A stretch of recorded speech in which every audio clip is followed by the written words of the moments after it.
Agwen kwe inot wahat mak maliutanam tipohogadatno tridatno skata bonne année tima mnot naganane usapaponoten kasno mamucha agwene poroshandaman nin ek ne tiwawit man jusqu'à hagacha te mutanunde secteur éducation neuten skut majone wawidana ek nagamashta wahiman nuhamgat jenkat sehat mashtan dat mojenotne ek kewinotani minotne no emono.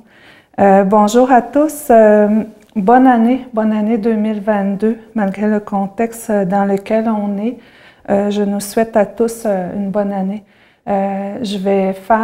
Aujourd'hui, je vais présenter le déroulement pour la reprise des activités au secteur éducation. Je veux remercier d'entrée de jeu les membres du comité de mesures d'urgence d'Inotawaigan Wahatmak Maliutanam qui avons travaillé là, quand même durant la période des fêtes. On sait qu'il y a eu beaucoup d'éclosions au niveau de la pandémie COVID. Je remercie les membres du comité de mesures d'urgence. Je remercie également le comité de gestion du secteur éducation, l'ensemble des directeurs. On s'est quand même concerté pour préparer le plan de reprise des activités au secteur éducation. Maintenant, à l'heure où on se parle, on est à finaliser les dernières choses pour la reprise de l'enseignement à distance de la semaine prochaine, mais nous travaillons également le plan pour le retour à l'école avec des resserrements des mesures pour, dans les semaines qui viennent pour le retour des enfants en présentiel dans nos écoles. Ce que je peux dire, c'est que cette semaine, ITOM avait décrété un congé spécial à l'ensemble des employés d'ITOM et avait décrété également la fermeture des écoles. Dès lundi prochain, les enseignants, tout le personnel des écoles reviennent au travail. Ils vont faire la préparation du matériel pour les élèves au niveau primaire, secondaire et au niveau de la formation générale adulte.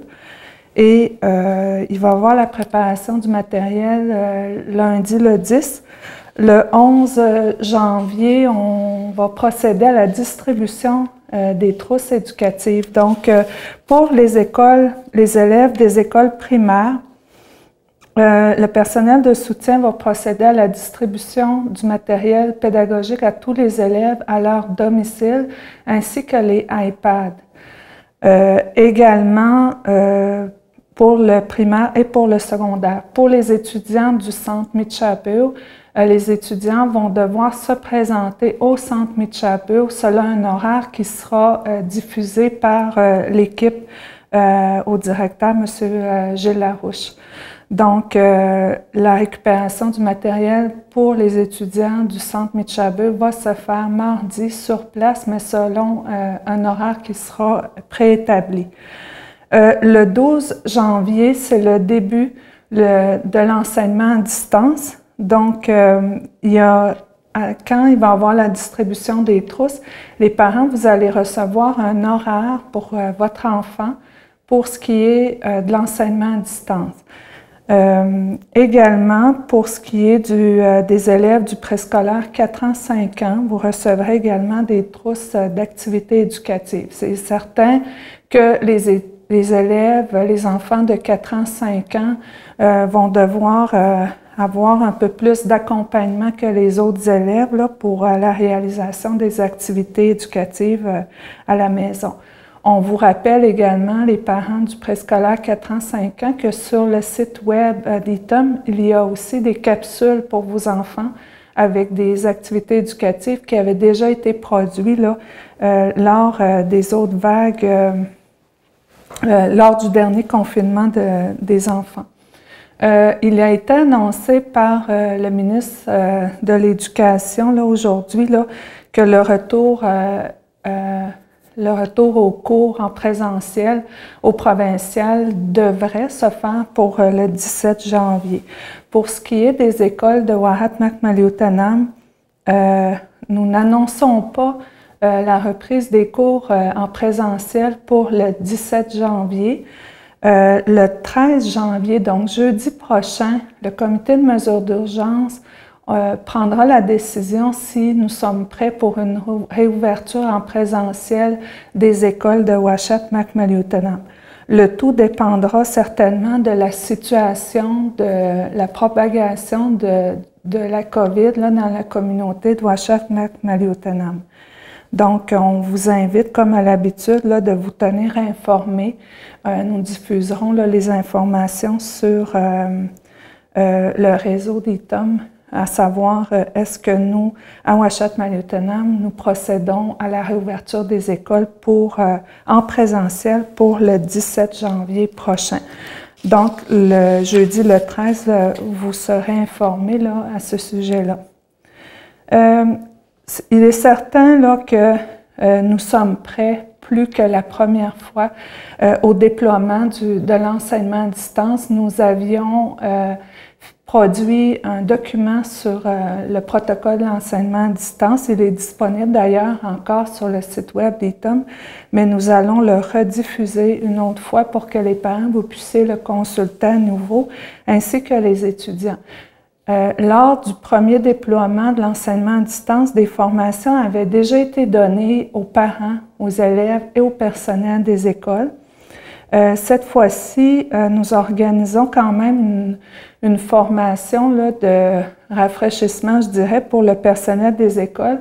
Cette formation-là va être donnée 2 fois, à 2 moments, demain par l'équipe du service informatique de Wa'at-Makmaliutanam. Donc, ce sera demain, jeudi, le 6 janvier, pour le personnel des écoles.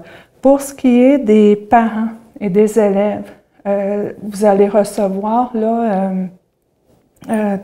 le plan de reprise des activités au secteur d'éducation va être diffusé sur le réseau d'ITOM. Et à l'intérieur de ce plan-là, vous avez les adresses, toutes les coordonnées vont être là au besoin. Si, par exemple, vous avez besoin d'assistance technique suite à la formation qui avait été donnée, il se peut là, que certaines choses aient été oubliées.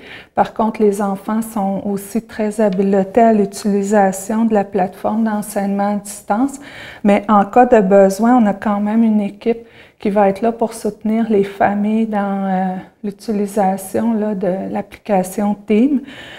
L'adresse courriel est enseignement.distance@commercial-itom.education. Enseignement.distance@commercial-itom.education. Également, nous avons des iPads avec des connexions LTE pour les familles qui n'auraient pas l'accès Internet à la maison. Vous allez pouvoir communiquer encore soit avec le titulaire de votre enfant ou également à l'adresse courriel enseignement.distance@commercial-itom.education pour signifier que vous ne possédez pas de lien Internet à la maison. Ce qu'on pourra également transmettre un iPad avec une connexion LTE aux enfants pour qu'ils puissent se brancher là, sur un lien Internet pour suivre l'enseignement à distance. Toute la documentation, comme je disais, va être mise sur le site ITOM également. Concernant l'horaire des cours, chaque enfant recevra dans les trousses qui va être distribuées mardi prochain un horaire. À l'intérieur de l'horaire, pour ce qui est du préscolaire, les étudiants du préscolaire et les étudiants du primaire, vous recevrez environ, en moyenne, 13 heures par semaine d'enseignement à distance, 7h30, votre enseignant, chaque enseignant a autour de 7h30 de mise en disponibilité à l'intérieur de l'horaire. Donc, on a de l'enseignement à distance, Mais par contre, il y a également des périodes où que chaque enfant a des travaux individuels à faire, mais l'enseignant demeure en disponibilité. Puis dans l'horaire, vous allez voir à quel moment les enseignants sont mis en disponibilité. Pour ce qui est du secondaire, le secondaire, c'est le respect de l'horaire court régulier. Donc, l'enseignement à distance se fait comme une journée à l'école régulière. Donc, chaque étudiant va recevoir leur horaire également lors de la distribution du matériel. Pour ce qui est de la formation aux adultes, eux, ils fonctionnent par module, donc ils auront leur matériel pour poursuivre à la maison, mais il y aura également un horaire pour la mise en disponibilité des enseignants si les étudiants auraient besoin de soutien pédagogique là, pour poursuivre au niveau de leur module. Pour ce qui est des examens ministériels, il y a des examens ministériels de prévus en janvier. Le ministère a annoncé le report pour les examens ministériels, soit dans la semaine du 24 et du 31 janvier. Également, il y a un report de la fin de l'étape 1 qui est reporté au 11 février. Pour l'aide pédagogique, vous allez voir là que, je l'ai dit encore, mais je le répète, c'est important dans les horaires, il y a des mises en disponibilité pour le personnel. Vous allez avoir les coordonnées, mais il est plus facile de rejoindre le personnel par l'application Team. On peut demander un appel de la part des enseignants titulaires pour qu'ils communiquent avec les familles ou l'enseignant pourra se brancher aussi sur Team pour communiquer directement avec le parent ou avec l'enfant. Également, vous savez qu'il y a quand même plusieurs sites pédagogiques là, disponibles sur Internet dans le plan de reprise qu'on va mettre en communication là, sur notre réseau. Là. On a inscrit quand même plusieurs adresses courriels pour que vous puissiez aller consulter au besoin pour avoir du soutien supplémentaire. C'est des sites pédagogiques sur différents thèmes. Donc, les parents et même les enfants pourront consulter ces sites-là. C'est des sites qui sont confectionnés là, selon les programmes en vigueur dans les établissements scolaires. Donc, on va vous les mettre en communication là, dans les documents que nous diffuserons.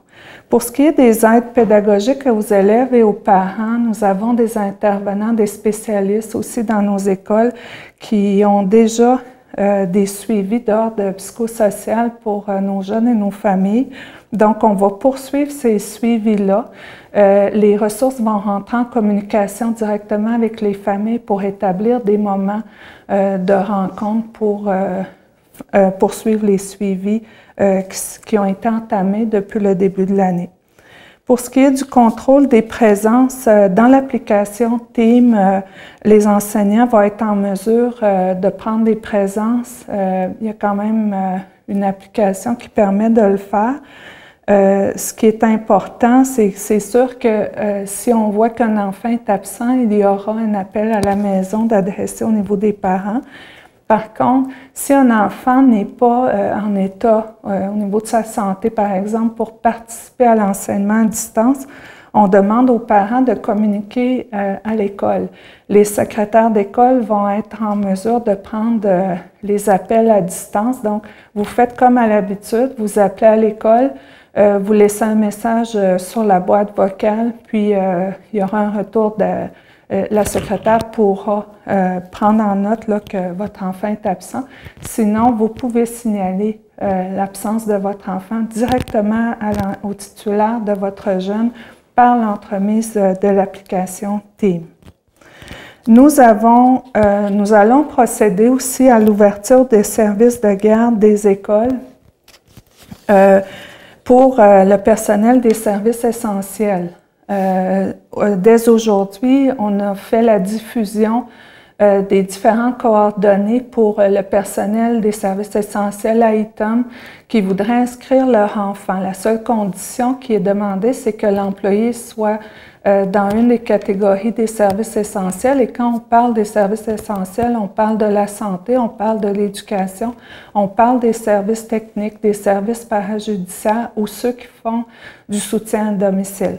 Donc, si vous êtes dans une de ces situations-là et que vous avez besoin d'un service de garde pour votre enfant, bien, on offre ce service-là au niveau des 2 écoles primaires. Pour ce qui est de l'école Johnny Pillow, il faut communiquer avec Mme Sylvie Astar au 418-409-7488. Pour ce qui est de l'école Chtechno, Dalida Chizo, 418-961-8551. Nous avons mis toutes ces informations-là en ligne aujourd'hui sur le réseau d'ITOM. Si vous êtes un employé membre de Ouachita Macmaliotenam et que vous travaillez pour un autre employeur qu'ITOM, mais que vous êtes dans un cadre de travail de service essentiel et que votre enfant fréquente une école de ITOM, vous êtes éligible à recevoir ce service-là. Nous avons également des parents qui sont des étudiants à temps plein s'il y aurait, parce qu'une certaine partie de l'enseignement présentiel va se poursuivre au niveau provincial. Si vous êtes dans cette situation-là, on vous inviterait à... Vous êtes aussi éligible là, à recevoir le service en service de garde et on vous invite à communiquer au numéro que je vous ai donné. Le service de garde reprend ses activités le 11 janvier, donc mardi prochain, le 11 janvier.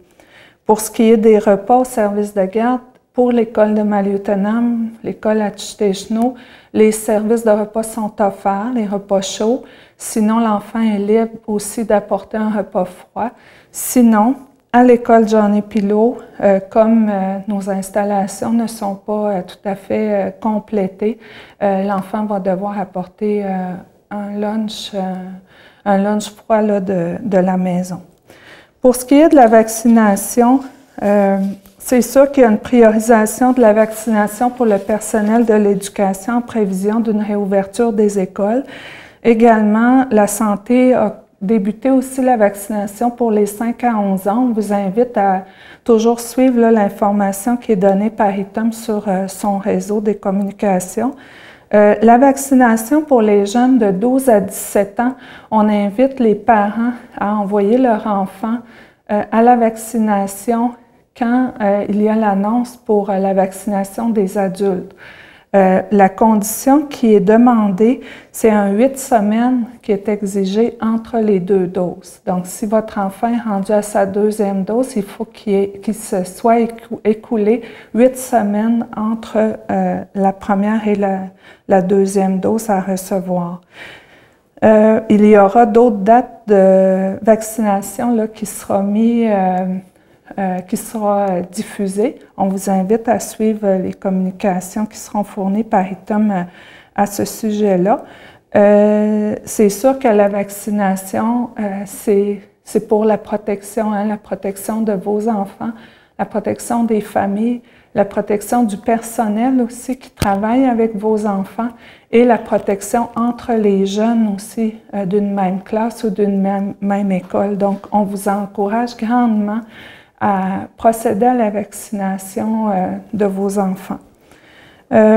Nous allons, comme je disais, là, diffuser régulièrement là, les informations par la page Facebook d'ITOM, également InnoWeb.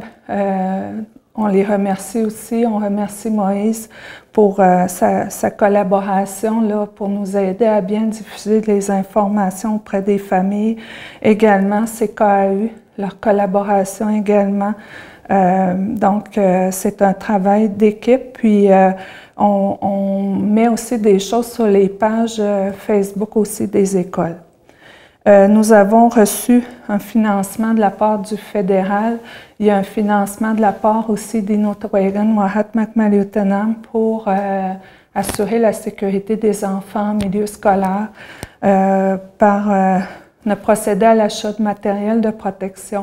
Quand on parle de l'achat aussi de l'aménagement des lieux, le matériel pour l'aménagement des lieux, l'aménagement des écoles, l'achat des iPads, l'achat du matériel de protection individuelle, l'achat des tests rapides, l'embauche aussi. Dans les écoles, on a des agents de sécurité, on a des agents sanitaires, tout ce qui est informatique aussi, puis la formation continue qu'on donne aux personnes là, en contexte COVID. Donc, c'est du financement qu'on a reçu, puis ce qui nous permet là, de tenter, en tout cas du moins, de garder, de conserver une sécurité là, pour ce qui est de nos enfants qui fréquentent nos établissements. Également, nous sommes en communication étroite avec nos étudiants du postsecondaire, collégial, universitaire. Eux aussi, ils ont reçu récemment l'annonce de l'enseignement à distance pour eux dans les établissements scolaires, collégiales ou universitaires. Donc, nous, au secteur éducation, bien, on évalue avec eux pour connaître leurs besoins là, dans le contexte qu'ils vivent eux également pour qu'on puisse les soutenir convenablement. Puis je les invite encore, s'il y a d'autres besoins qui se manifestent, de les exprimer à leur agent, l'agent de suivi qui est Dan-Alexandre McKenzie. Sinon, aux agents, l'agente du secondaire qui est Sylvia Fontaine et l'agente au niveau universitaire Manie Laurent, de continuer à identifier, à exprimer leurs besoins pour qu'on puisse bien les soutenir. Il y a des employés d'ITAM ou d'autres employeurs là, qui vont devoir, là, dans les prochains jours, concilier le télétravail et l'enseignement à distance de leur enfant. C'est toute une gymnastique. Il y a quand même, je pense, si on le fait, si on travaille en équipe pour rendre ça le plus rentable pour les jeunes, je pense qu'on peut arriver à quelque chose quand même, à un service bien organisé pour les enfants. Les quelques conseils, vous voyez quand même, il y a plusieurs choses qui circulent sur Internet, là, sur des conditions gagnantes que les parents ou les élèves pourraient mettre en place pour faciliter la conciliation entre le télétravail et l'enseignement à distance. On dit souvent aux parents d'aménager un lieu fixe, un environnement calme pour leur enfant durant les heures là, de l'horaire qui est prévu à l'enseignement à distance. Des fois aussi, ce qui n'est pas facile, c'est que dans certaines familles, il y a plusieurs enfants. Donc, nous, en ayant les enfants d'une même famille dans les écoles, ce qu'on tente de faire, le message qu'on a envoyé au personnel, c'est de tenter au niveau du primaire, de séparer les heures d'enseignement à distance pour ne pas que tous les enfants de première à sixième année aient leur temps d'enseignement à distance, tout le monde en même temps. Donc, lundi, c'est ce que le personnel enseignant va faire. Il va avoir une concertation dans les écoles pour tenter de trouver des moments, là, des heures différentes pour pas que dans une famille, tous les enfants soient en même temps là, en enseignement à distance. C'est pour favoriser la concentration des jeunes. On va également, ce qu'on demande aux parents aussi, ce qui est important, c'est d'avoir toutes les coordonnées qu'on va diffuser, que vous les ayez à portée de la main, pour que quand votre enfant rencontre soit un problème technique ou un problème autre, que vous puissiez instantanément là, communiquer avec les personnes là, selon les coordonnées qu'on a données pour qu'on puisse intervenir rapidement pour ne pas qu'il y ait d'interruption de service pour des enfants, par exemple pour des problèmes d'ordre technologique ou autre. Également, ce qu'on conseille aux parents, c'est de prendre un temps, de s'asseoir avec leur enfant et de regarder l'horaire ensemble. Déjà à la veille, pour dire, ben demain, voici ton horaire, c'est celle-là. Pour prendre connaissance avec l'enfant de l'horaire au moins la veille là, pour que l'enfant se prépare bien à vivre cette journée-là à distance. Ce qui est important aussi qu'on dit aux parents, c'est d'assurer une présence auprès des enfants durant la journée. On ne dit pas à temps plein, mais au moins d'avoir des moments pour aller vérifier si l'enfant est bien, si son travail se poursuit bien et surtout encourager l'enfant. Encourager l'enfant parce que la situation d'enseignement à distance n'est pas la plus facile à vivre pour les enseignants, mais pour les enfants aussi. Donc, c'est important de leur donner des mots d'encouragement.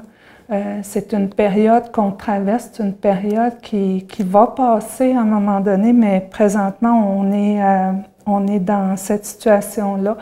Donc, c'est important. Les enfants ont besoin aussi d'être assurés et d'être encouragés.